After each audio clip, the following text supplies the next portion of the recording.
esta excelente comunicação que nos trouxe e já agora vou-lhe dar uma pequena resposta que julgo que o agradará. É que, já que está a falar a Faculdade de Direito e tendo feito esta comunicação numa Faculdade de Direito, nós aqui na Nova Direito já existimos há 22 anos e fomos a primeira Faculdade de Direito, eu julgo até à data única, que tem no seu corpo docente residente professores que não são juristas.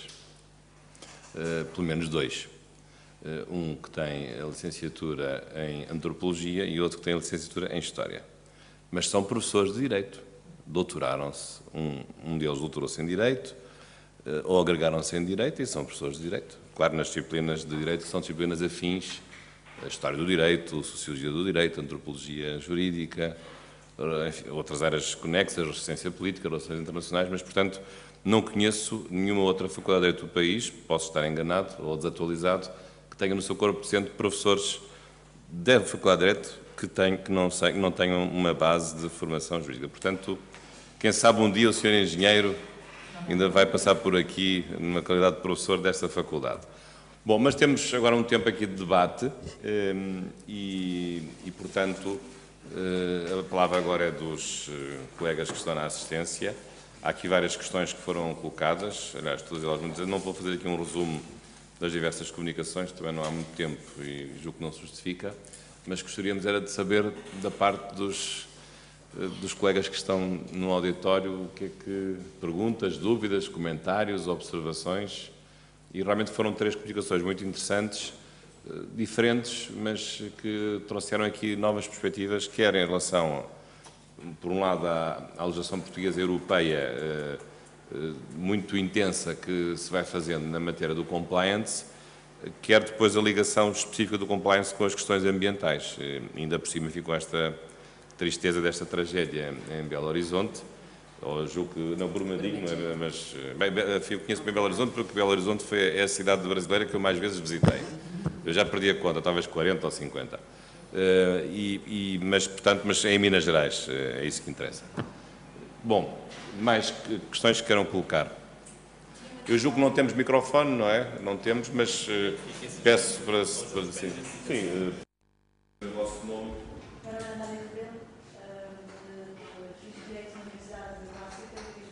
Eu também fiz lá.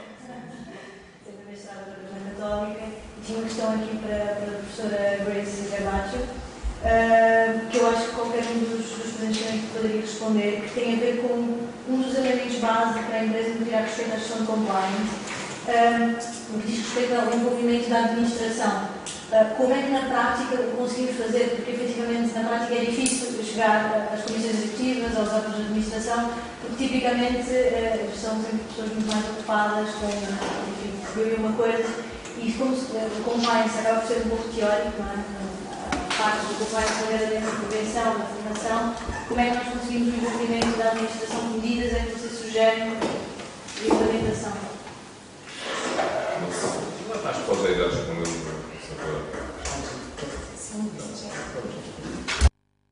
Isto é para aquecer o ambiente.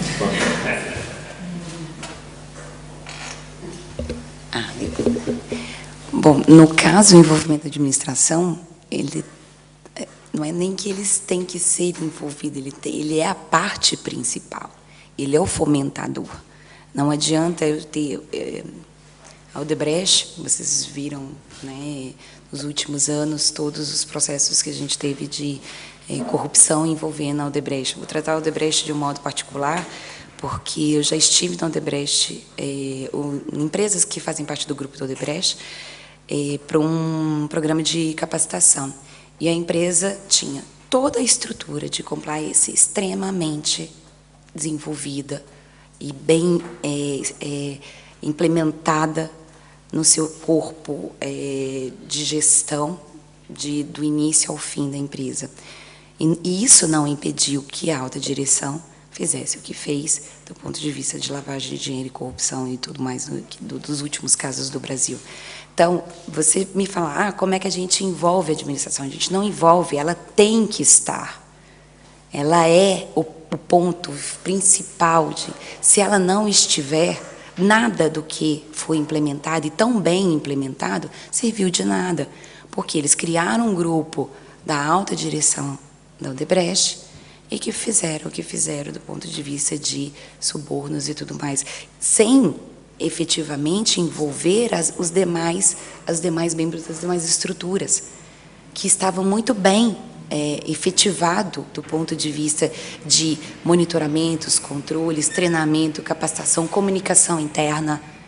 É uma empresa que eu nunca vi isso e nenhuma outra, que o seu funcionário tem na sua mesa, ou no seu entorno, ou numa porta, se não é open space, se é escritórios especificamente, a descrição do seu cargo, para ele justamente entender o que ele tem, até onde vai a responsabilidade dele, até onde vai a ação dele. Eu trabalhei com outras empresas e grupos grandes também, principalmente na academia, quando eu dou aula em pós-graduação, e eu pergunto para vários deles: vocês já tiveram a informação, vocês já consultaram qual que é a descrição do seu cargo? Muitos deles falaram assim: eu nem sei onde tem isso na minha empresa. Isso é uma questão básica. Quando você entra numa empresa, você tem que saber o mínimo, qual que é a tua responsabilidade, qual a descrição dos teus cargos. As pessoas entram, tem lá o mínimo do RH te explicando qual que é a atividade, o novo desafio, o DNA da empresa.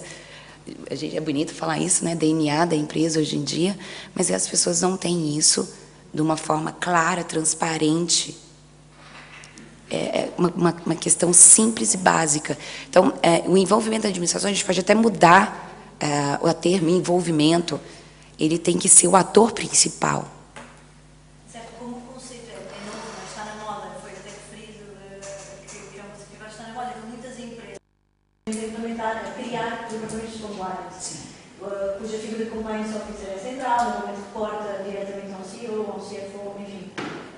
A minha questão é essa, como é que se faz aqui a interação do compliance officer com a alta administração, não é? Porque o compliance officer aqui tem um programa específico, que também pode pôr em causa o próprio cargo, enfim. E como é que o compliance officer nessa, há de início, não é? Sendo uma nova estrutura dentro da empresa, que está a acontecer agora muito em Portugal, como é que ele traz o Conselho de Administração para a cultura de compliance? Como é que ele... Eu vou até um pouco além. Que o compliance officer está vinculado a um CEO ou um CFO. Dependendo da estrutura da empresa, ela está até acima. Ele não pode ser demitido pelo CEO da regional, vamos dizer, da unidade, vamos dizer, uma empresa multinacional instalada no Brasil, ele não responde para o CEO brasileiro, para o presidente brasileiro, ele responde para a diretoria mundial. E um outro exemplo que eu te dou, na legislação canadense, a diretoria canadense, o CEO canadense, com as suas unidades instaladas mundialmente, se um presidente local, regional, no Brasil, por exemplo, comete atos que viola algum texto específico, especificamente do ponto de vista da corrupção, tá? Nesse caso, não é sustentabilidade, mas é da corrupção. O CEO canadense responde no Canadá. Até então, pode ser que eu não conheço o ordenamento jurídico de todos os países, estou longe disso, muito pelo contrário, talvez eu me engane, mas o Canadá é, para mim, um dos poucos países que a empresa vai responder localmente, está respondendo no território brasileiro, com o seu presidente brasileiro, CFO, todos os envolvidos, mas a alta diretoria vai responder um processo no Canadá. Então, do ponto de vista, eu sei, é uma situação que a gente estava com o Clóvis de Barros Filho, um filósofo bem conhecido no Brasil, internacionalmente, ele falando do ponto de vista da ética.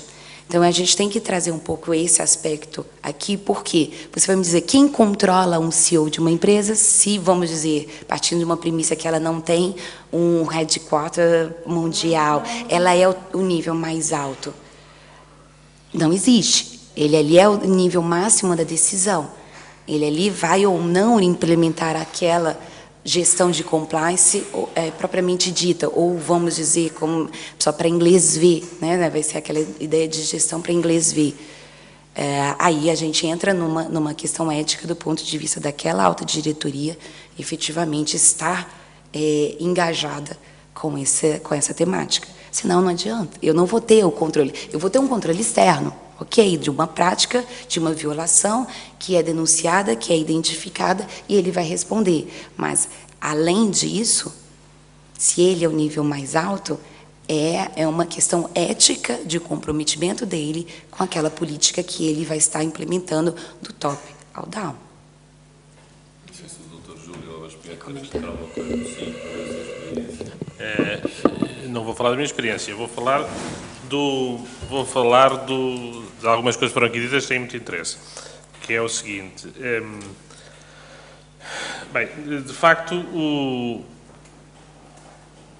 o sistema tem várias fragilidades. Uma delas é, de facto, a circunstância, já que falou do Head of Compliance, na legislação portuguesa, ele não é inamovível, de facto.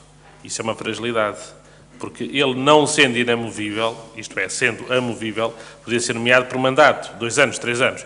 De facto, essa é uma fragilidade evidente do sistema, porque ele é ainda um funcionário. E é um funcionário desprotegido, portanto, é evidentemente uma fragilidade.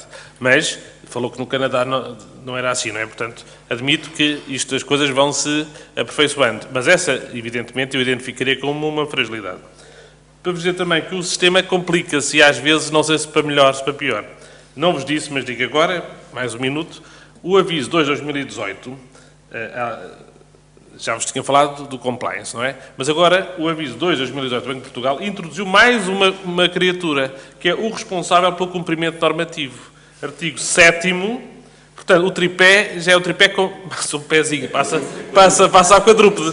Porque o artigo 7º do aviso 2/2018 diz que as entidades financeiras designam, nos termos previstos no artigo 16 da lei, um elemento da sua direção de topo ou equiparado para zelar pela aplicação efetiva das políticas e dos procedimentos e controles adequados à gestão eficaz dos riscos, branqueamento de capitais, etc.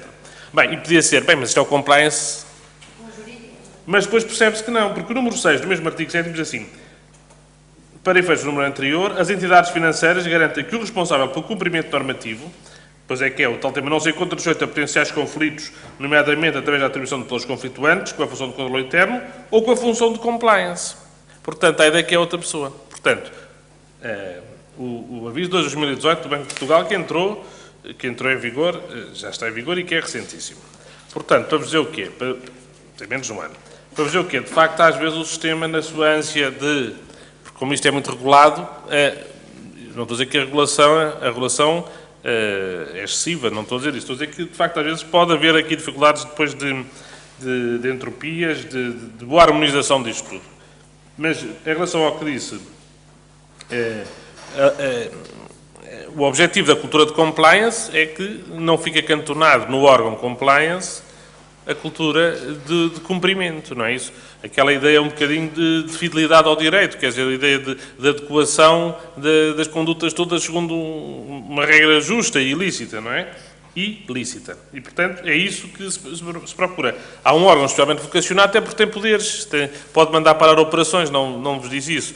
É o único órgão que pode mandar parar operações nos bancos. Portanto, uma transvisão não faz.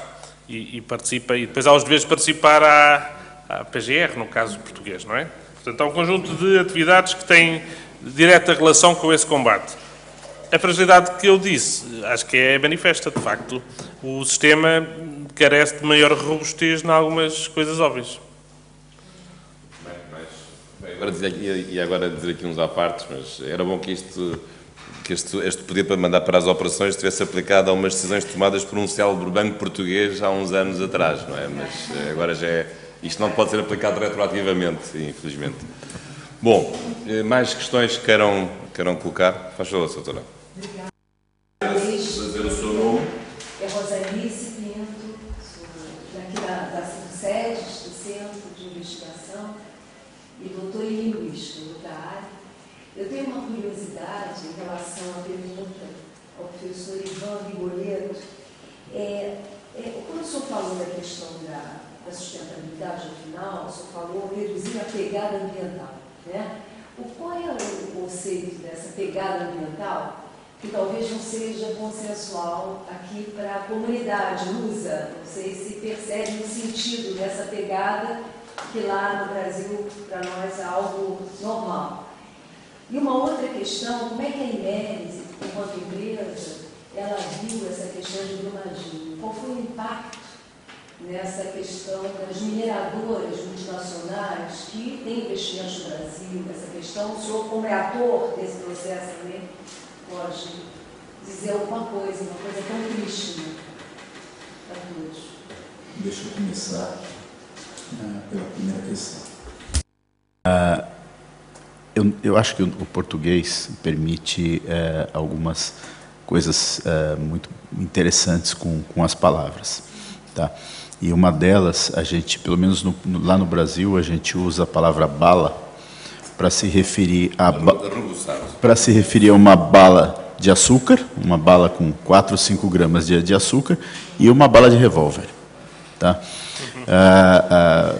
E também é um comboio bala. E também é um comboio bala que fique registrado, cabe aqui uma inconfidência. Eu cheguei a Portugal via Lisboa e, para me deslocar ao Porto, eu usei o Alfa Pendular.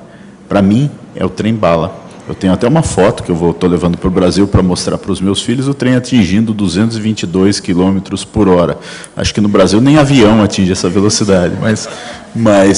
E aí que eu fiz um comentário com um dos brasileiros aqui do grupo e ele deu risada na minha cara. Falou, trem bala 222 por hora, que fique registrado. Para mim é trem bala. Ponto. Alfa Pendular para mim é trem bala. Bom, e a gente pode usar para se referir à bala de morango ou à bala de revólver. Tá? Agora, vamos analisar a vida do ponto de vista de consumo de energia e geração de impactos, geração de resíduo, consumo de recursos hídricos da bala de morango.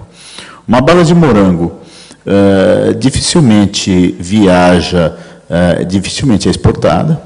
Então, o que acontece com essa bala de morango? A energia consumida no transporte dela vai ser bastante limitada, e ela, quando é consumida, ela é biodegradável e biodegradada no organismo das pessoas, e ela produz 5, 10 minutos de prazer pelo gosto, pelo paladar. A bala de revólver, ela viaja o mundo, tá? É um produto que pode ser exportado, é um produto que... Outra coisa, a matéria-prima da bala de morango é uma matéria-prima renovável, tá? O açúcar ele é plantado, ele é replantado e tudo mais. A bala de revólver, a matéria-prima é de origem mineral, ela é extraída, é um recurso natural finito que é consumido para produzir aquela bala. E se ela for muito bem utilizada como a bala de morango, ela vai produzir 80 quilos de resíduo orgânico, ela vai acertar uma pessoa e vai matar uma pessoa, vai produzir 80 quilos de resíduo orgânico que, na maioria dos países do mundo, vai ser disposto numa estrutura muito similar a um aterro sanitário descontrolado, tá? Que é um cemitério. Tá? Então, a pegada ecológica ou a pegada ambiental está aí. A bala de morango tem uma pegada ambiental mínima se ela for usada para a finalidade a que ela se propõe. A bala de revólver, e a palavra é a mesma, a bala de revólver, se for usada para a finalidade que ela se propõe, ela vai ter um consumo de energia muito maior no transporte. Se ela for bem utilizada, ela vai produzir 80 quilos de resíduo orgânico que vai ser disposto num aterro descontrolado, além de ter consumido recursos naturais não renováveis. Então, quando a gente fala em pegada ambiental, o que a gente fala é analisar qual é a relação que um dado produto industrial tem, qual é a relação que um dado produto industrial tem com o meio ambiente em toda a sua vida útil. Tá? É a discussão do diesel, é a discussão do equipamento elétrico mais eficiente, são todas essas discussões que muitas vezes você pode ter um carro produzido na melhor tecnologia disponível, com os menores impactos ambientais, só que ele vai consumir um combustível que tem um alto poder de gases de efeito estufa. Então, a gente acaba tendo aí esse peso. Então, não basta só você ser sustentável no momento que você produz o seu produto, e sim que o seu produto, ao interagir com o meio ambiente, ao ser utilizado para as finalidades que ele se propõe, e até mesmo que ele não se propõe a sê-lo, mas que esse uso não maximize, não potencialize os impactos ambientais. Então, esse é o conceito básico de pegada ambiental. Com relação à segunda pergunta, Imeris versus Brumadinho, tá? Ou Imeris versus acidentes desse tipo. A mineração, por si só, tem um risco intrínseco. A mineração está presente no mundo desde... Está no livro de Jó. Se a gente for buscar na Bíblia, está no livro de Jó. Se eu não me engano, no capítulo 28, ele aborda a extração mineral. Em 1700, as doenças dos mineiros já eram diagnosticadas como doenças ocupacionais por um médico italiano chamado Bernardino Ramazzini, num livro bastante conhecido, chama de Morbis Artifacum Diatriba, tradução para o português, A Doença dos Trabalhadores. Tá, tem para baixar na internet esse livro. Existe... Você desmontar uma montanha não é uma atividade fácil. Tá? E por mais tecnologia que você empregue nessa atividade, existe um risco. Tá? E assim como, agora, o fato de ter que conviver com risco não significa que você deve aceitá-lo. Tá? Essa é uma premissa básica de qualquer empresa, de qualquer conceito, e eu acho que você tem que sempre trabalhar na questão da redução de risco. E como a Imeris trata essa questão, especificamente desses mega acidentes ambientais? Existe uma série de protocolos, existem as auditorias, existe todo um processo estabelecido, assim como também existe na Vale. A grande questão e aí é uma questão que se combate muito, pelo menos na Imeris, que é de onde eu posso falar, é que a gente tem reuniões específicas para tratar a fundo as questões de segurança e as questões socioambientais. Por quê? Porque é muito comum, e a outra sua colega que fez uma observação antes, fez uma observação muito interessante, que quando uma questão é muito importante, mas muito importante, ela vira uma questão de discussão de, no máximo, 15, 20 minutos numa reunião de diretoria. Então, é importante que isso não aconteça.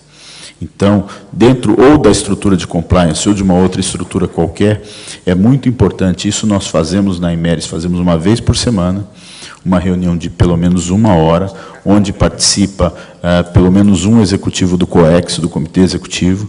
Por sinal, essa reunião aconteceu hoje às 13h, eu não entrei nessa reunião, mas onde se discute quais são as potenciais circunstâncias que podem produzir acidentes de grande natureza.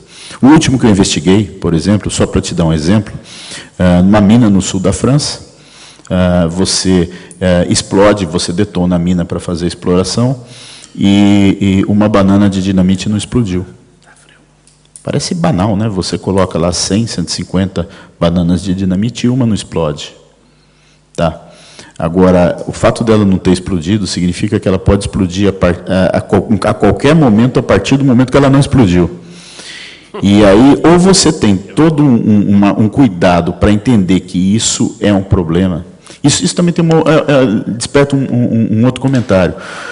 As pessoas precisam estar conscientes de que más decisões na mineração matam.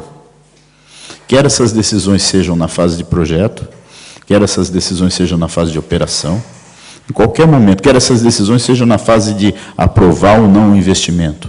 Uma má decisão na mineração mata, e pode matar de 1 pessoa a 300 pessoas. O acidente de Brumadinho já é o maior acidente de trabalho do Brasil. talvez seja o maior acidente, talvez não, deve ser o maior acidente do trabalho de países de língua portuguesa. Entrou no ranking dos top 10 do mundo, se eu não me engano, é o 8º acidente do trabalho com mais vítima no mundo, desde que se computa acidente de trabalho. Ou seja, você tem que tratar muito a sério as questões e ter aquilo que nós na Imeris chamamos, e acredito que outras empresas façam o mesmo, de discussões difíceis. Tá? Normalmente a gente tem discussão difícil com o cônjuge, com o filho. Tá? A gente precisa começar a ter discussão difícil também no ambiente das empresas. Não sei se eu respondi.